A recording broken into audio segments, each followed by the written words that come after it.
Before we begin, take a moment to settle in.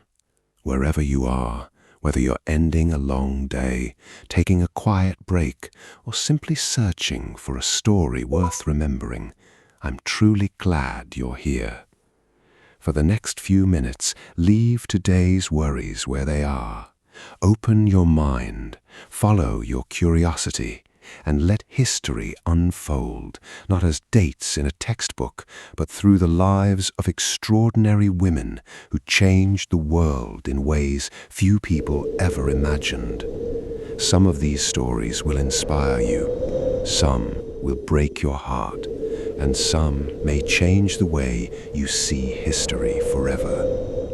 So, if you're ready, let's travel back in time. Have you ever fought so hard to escape something that you promised yourself you'd never look back? Imagine finally reaching safety after risking everything, only to make the unimaginable decision to return to the very place that nearly destroyed you. Not because someone forced you, not because you had nowhere else to go, but because you couldn't bear the thought of leaving others behind. Most of us spend our lives running away from pain. She became a legend because she walked straight back into it. Tonight's story isn't simply about slavery. It isn't even just about courage. It's about a woman who repeatedly made a choice so dangerous that many historians still struggle to comprehend it.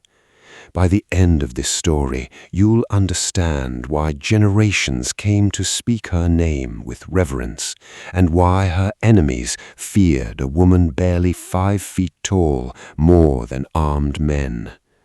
Before the world knew her as Harriet Tubman, she was simply a little girl born into bondage on Maryland's eastern shore around 1822. Her birth wasn't celebrated with certainty because enslaved children rarely received official birth records. Even the exact year she entered the world remains uncertain. Think about that for a moment. The first chapter of her life wasn't just written by someone else, it was barely considered worth recording at all. Her parents named her Araminta Ross, though those closest to her affectionately called her Minty. She belonged to a family rich in love, but trapped in a system that recognized neither family nor love. Under slavery, husbands, wives, parents, and children could be separated with the stroke of a pen. A child could wake up one morning with a mother beside them and fall asleep that night, knowing they'd never see her again. For Minty, that fear wasn't imaginary. She watched the adults around her live in constant uncertainty, never knowing whose name might be called next. Her mother fought fiercely to keep her children together, refusing to surrender them without resistance. Sometimes her determination worked, other times it wasn't enough. Every farewell left another invisible wound on the family, teaching young Minty a lesson no child should ever learn, that love alone couldn't protect the people you cared about. Imagine growing up knowing your biggest fear wasn't monsters in the dark, but the sound of horses approaching the plantation, bringing strangers with money and chains. By the time most children today are learning to read, Minty was already working. She was hired out to different households while still very young, expected to perform exhausting tasks far beyond her age. If she made a mistake, punishment came swiftly. Hunger, cold nights, endless labor, and the crack of a whip became part of everyday life. Yet something unusual was quietly shaping inside her. Even as a child, there was a stubbornness that refused to break. She questioned injustice in silence long before she had the power to challenge it openly. That quiet fire would one day alter the lives of countless others, but before it could become hope for hundreds, it first had to survive something that nearly ended her life. What happened to Minty when she was barely a teenager wouldn't just scar her forever. It would transform the course of American history, and almost no one saw it coming. Some people are shaped by the hardest day of their lives. Others are destroyed by it. Harriet Tubman was different. The day that should have ended her story became the moment that quietly began it. But before that happened, she was still known as Minty, a young girl carrying burdens far too heavy for her small shoulders.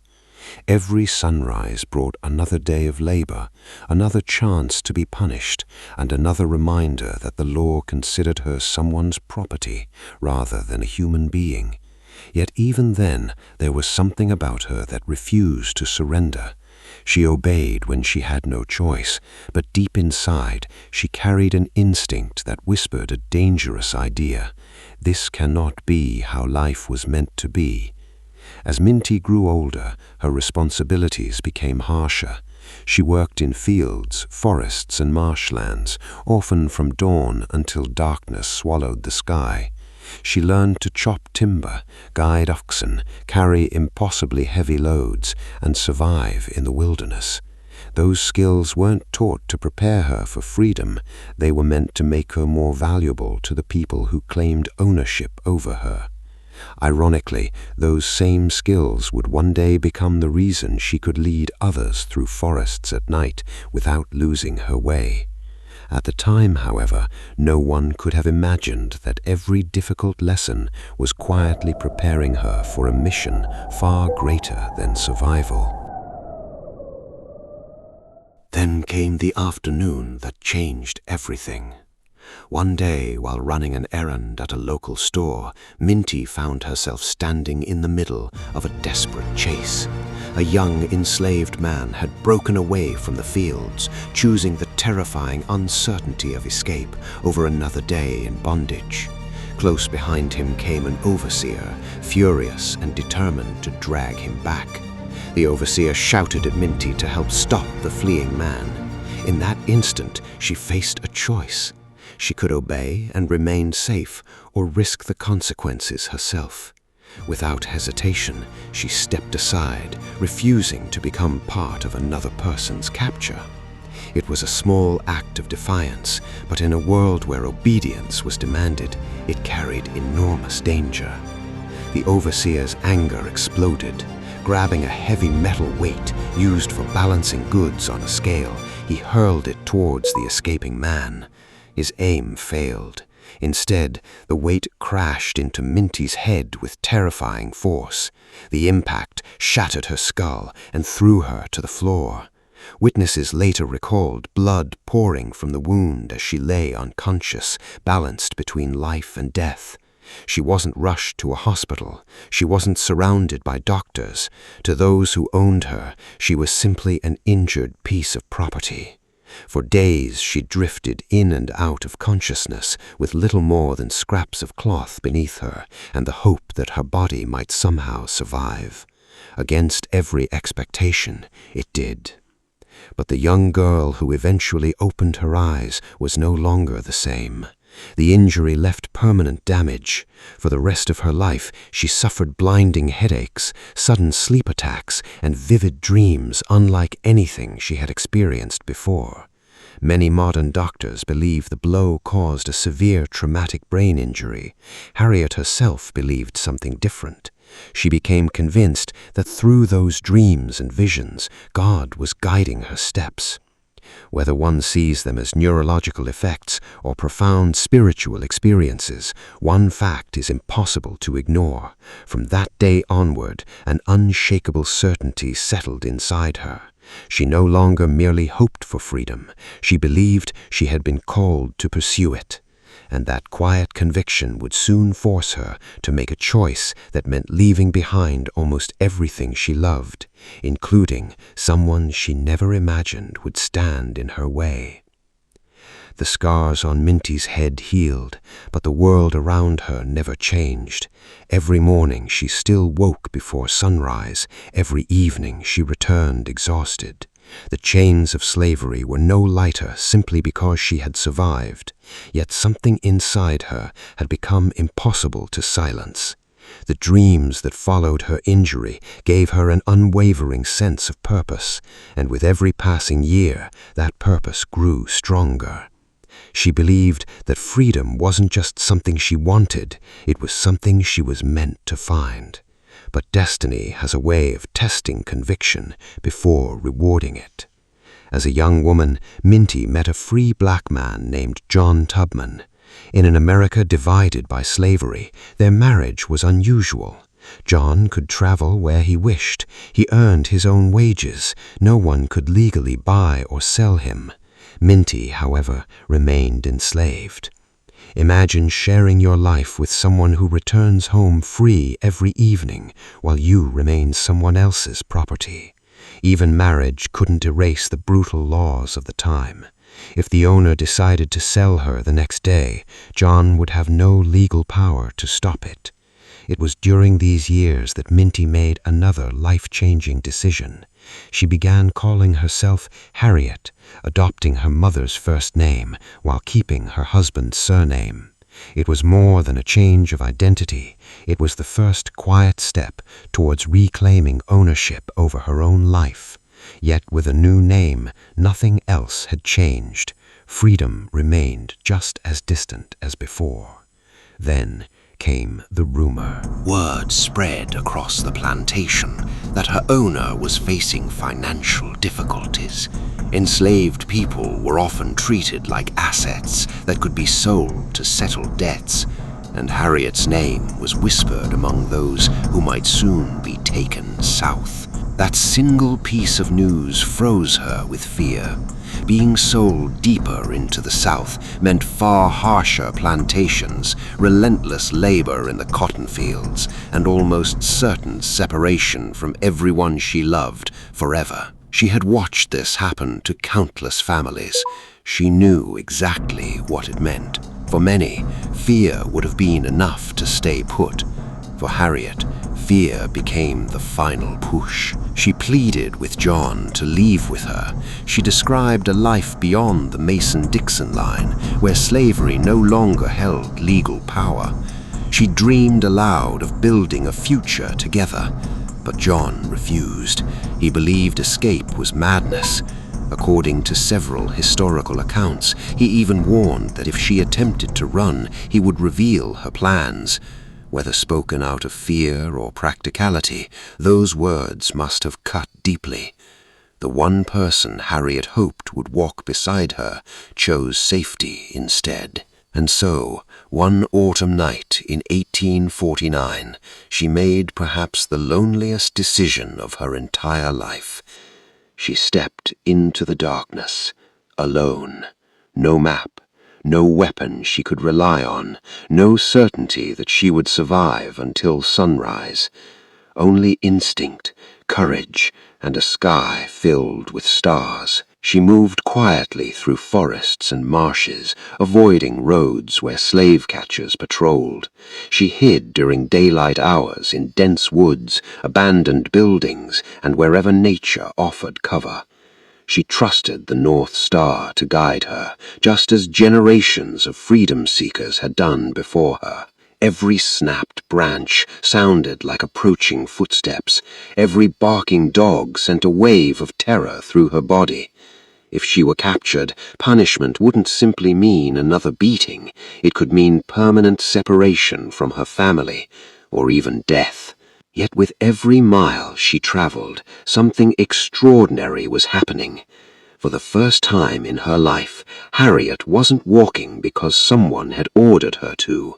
She was walking toward a future she had chosen herself. But what awaited her at the end of that journey wasn't the ending of her story. It was the beginning of something that would make even freedom seem like only the first step.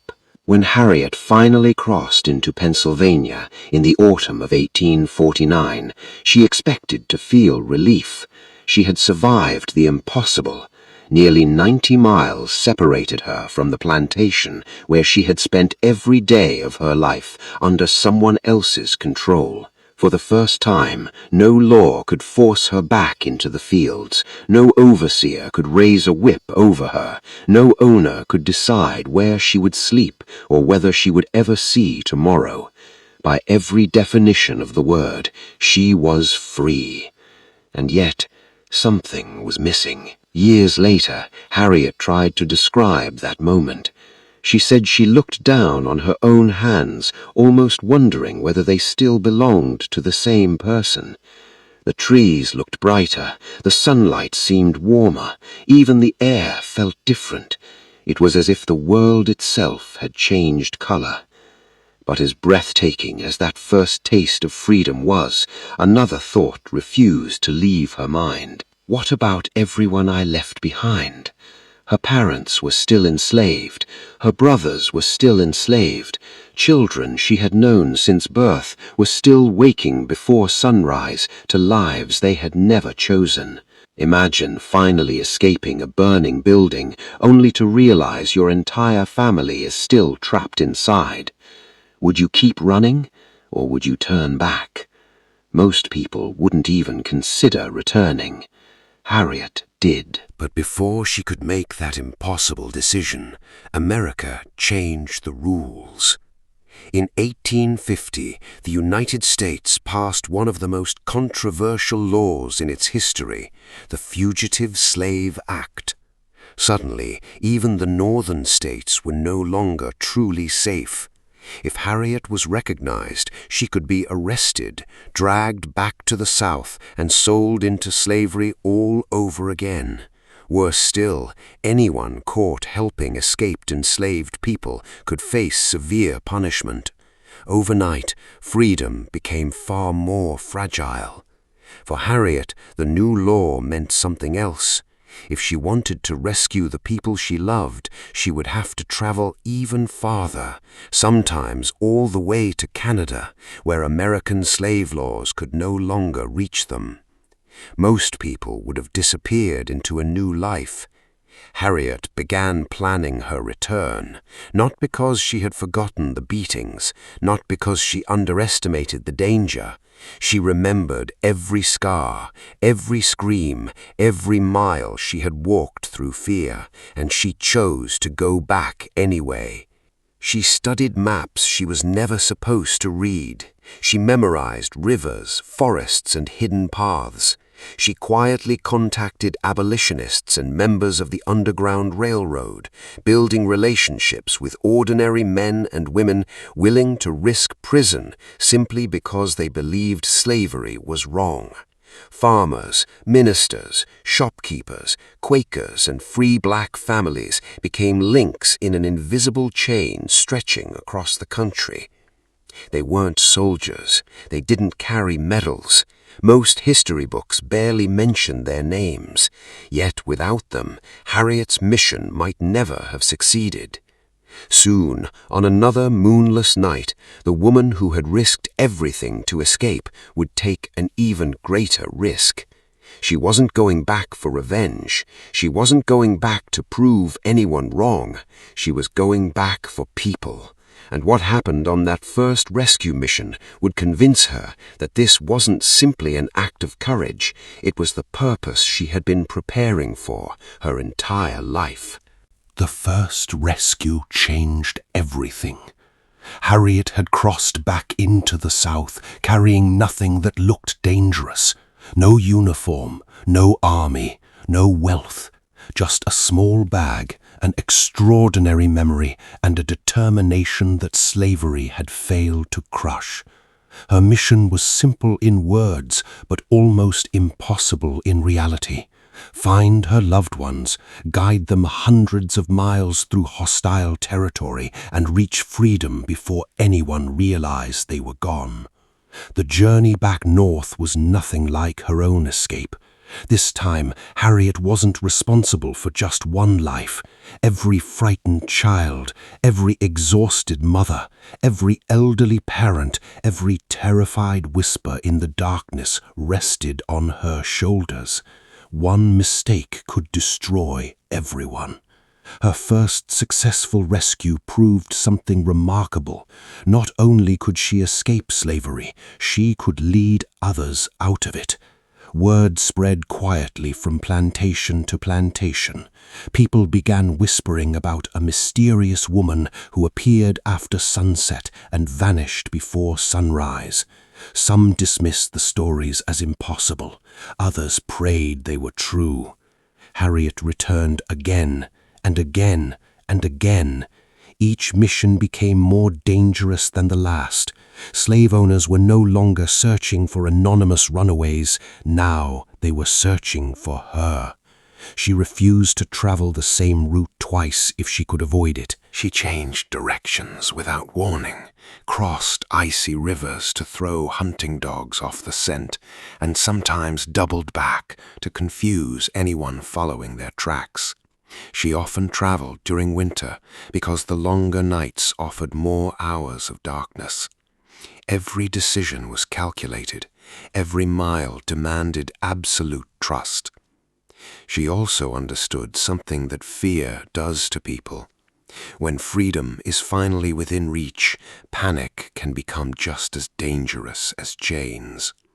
There were moments when someone in her group wanted to turn back. They missed their family. They feared the unknown. They worried they would be caught anyway. Harriet knew that if even one person returned, everything would collapse. Under torture, routes would be exposed, safe houses would be discovered, entire families helping the Underground Railroad could be imprisoned, or worse. So she made a rule. Once the journey began, there was no turning back. It wasn't cruelty, it was survival. And somehow, despite impossible odds, she never lost a single person entrusted to her care. Imagine that for a moment. Night after night, year after year, walking through forests filled with men carrying guns, crossing rivers in freezing temperatures, guiding babies who couldn't be allowed to cry, leading elderly people whose bodies could barely continue. Yet every rescue ended the same way. Another family stepped into freedom. The legend grew larger with every successful mission. Slave owners posted rewards for the woman they couldn't catch. Newspapers described her as one of the most wanted conductors on the Underground Railroad. Some rewards, reported in later accounts, reached astonishing figures, though historians debate the exact amounts. The numbers mattered less than the message. Southern slaveholders were terrified of one woman. They had spent generations convincing enslaved people that escape was impossible. Harriet Tubman was proving the opposite. But the mission that would make her famous across America hadn't happened yet. Soon a nation would be torn apart by civil war, and the woman who had quietly outwitted slave catchers would be asked to do something no American woman had ever done before. Harriet Tubman had done what many believed was impossible. She had returned to slave territory time and again, leading dozens of men, women, and children to freedom without losing a single person under her care. But history was about to demand even more of her. In April 1861, the United States erupted into civil war. The nation split in two. The Union in the North fought to preserve the country, while the Confederacy in the South fought to protect a way of life built on slavery. For millions of enslaved people, the outcome of this war would determine whether freedom remained a dream or became reality. Harriet didn't watch from the sidelines.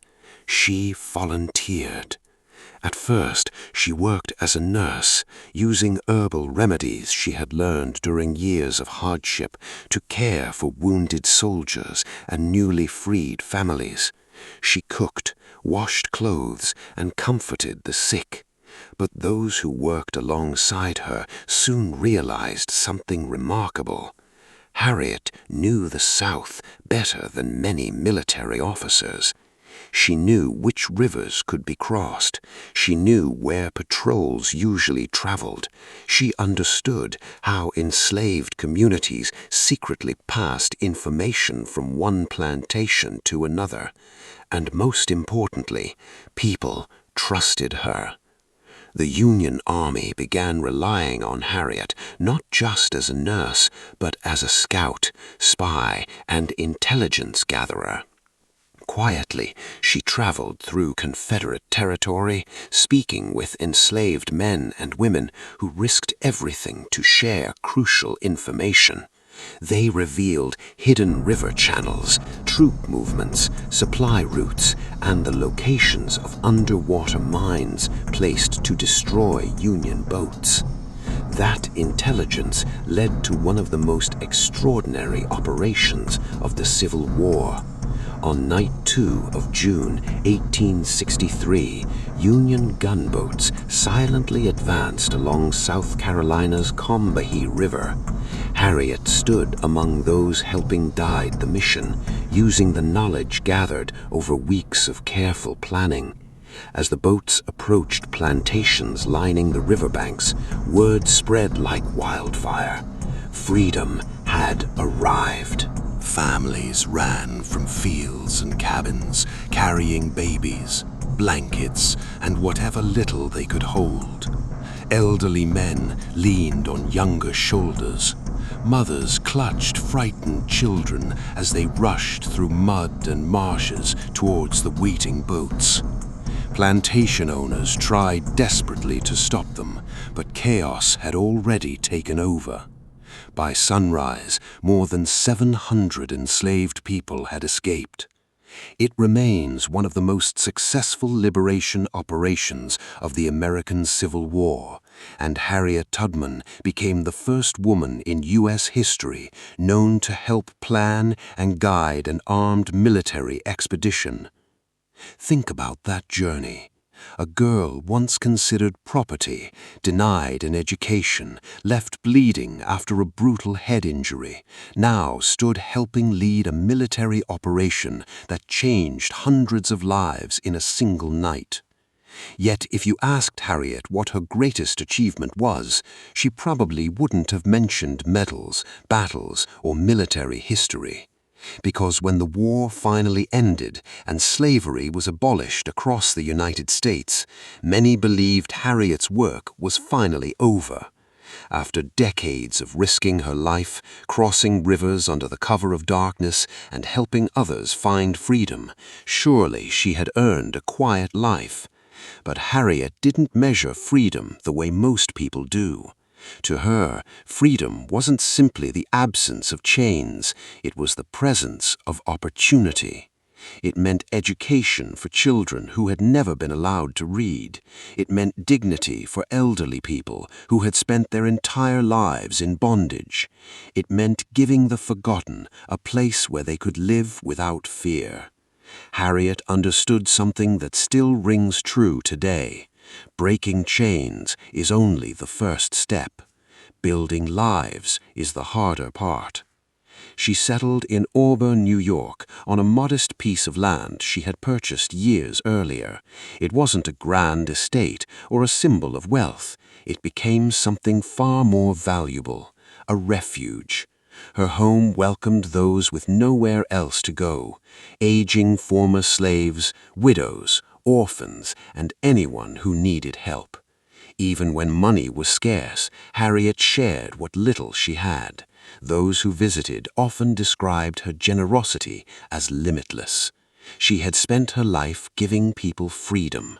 Now she devoted herself to helping them live with it. But Harriet's voice reached beyond race alone. She became an outspoken supporter of women's suffrage, believing that women deserved the same political rights and opportunities as men. She stood alongside pioneers such as Susan Anthony and other campaigners, addressing audiences with quiet authority. Harriet wasn't known for grand speeches or polished rhetoric. She didn't need them. Her life itself was the argument. Few people in America had demonstrated courage more convincingly than she had. Yet despite everything she had accomplished, recognition came slowly. For years, Harriet struggled financially. She even fought to receive proper compensation for her service during the Civil War. Governments praised her bravery far quicker than they rewarded it. It's one of history's quiet ironies. The woman who helped liberate hundreds of people often found herself living with very little. Still, she never allowed bitterness to define her. Her purpose had never been fame, it had always been people. As old age arrived, the injury she had suffered as a young girl never stopped reminding her of that terrible day in the Maryland store. The headaches returned, the sudden sleeping spells continued. Her body weakened, but the determination that had carried her through forests and swamps remained untouched. On 10th March 1913, Harriet Tubman passed away at approximately 90 years of age. According to those who were with her, her final hours were peaceful. She was buried with military honors, a rare distinction for a civilian woman of her time and a fitting tribute to someone whose courage had served both humanity and her country. More than a century has passed since Harriet's death. Empires have risen and fallen, technology has transformed the world, generations have come and gone, yet her story refuses to fade. Because Harriet Tubman reminds us that real courage isn't measured by the battles we survive, it's measured by the people we choose to help once we've survived them. History often celebrates those who held power. She Rose exists to remember those who changed the world without ever asking for it. If stories like Harriet's remind you that history still has voices waiting to be heard, then you're exactly where you belong. Subscribe to She Rose, where every week we uncover the remarkable women who shaped our world, one unforgettable story at a time. Because every woman has a story, and some stories deserve to echo forever.